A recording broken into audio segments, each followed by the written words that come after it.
Clint adds a kind of another dimension to the centers that you already have. Yeah, he's a different player as far as rim protection, lob threat. Even probably out of those three, he might switch and move his feet the best. Alpe's good as well, but all those things. And then, like I said, with Alpe's versatility, he can play with either of them. And Clint, like I said, the rim protection, Alpe seems to be more aggressive when he has another big guy behind him. Do you see him playing sometimes in the double big lineup as well as in the Yeah, for sure. You guys signed J.D. Davis in the offseason, G League MVP. Maybe there's some opportunities there with Fred going down. What have you seen from him early in camp? He's been great. He's been very aggressive, handles well, and makes good decisions out of the pick and roll. Big body, pick up full court, so he brings aggression on both sides of the ball. And so, obviously, seeing what he's done in the past, I had him briefly in Boston, and so know who he is, and taking advantage of the opportunity, extra reps here. Some of the Celtics teammates talked about him sort of manipulating the defense well out of those pick and rolls. Is that what you see this week? Yeah, he makes the right decision, whether it's to score or make the right read. And like I said, he's a big body that can get downhill and very athletic. Slashes well off the ball.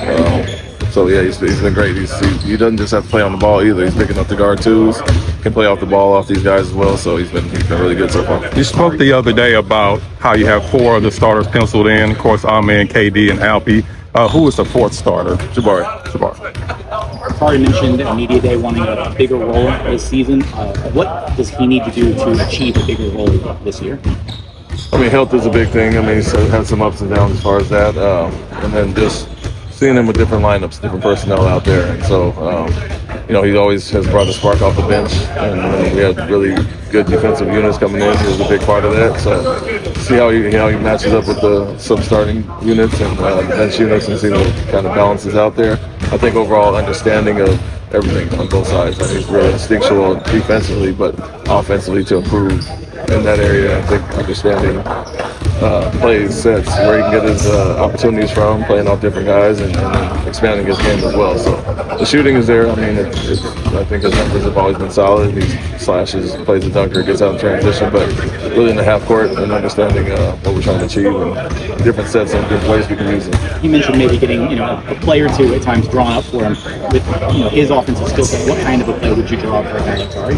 Yeah, things we've done so far over the years is get him on the move, some of those backside actions where he can get downhill.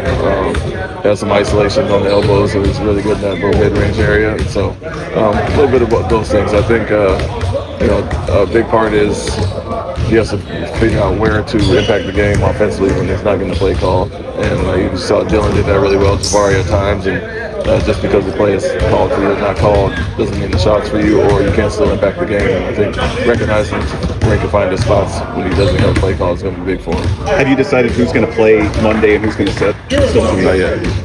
Thank you. Thank you.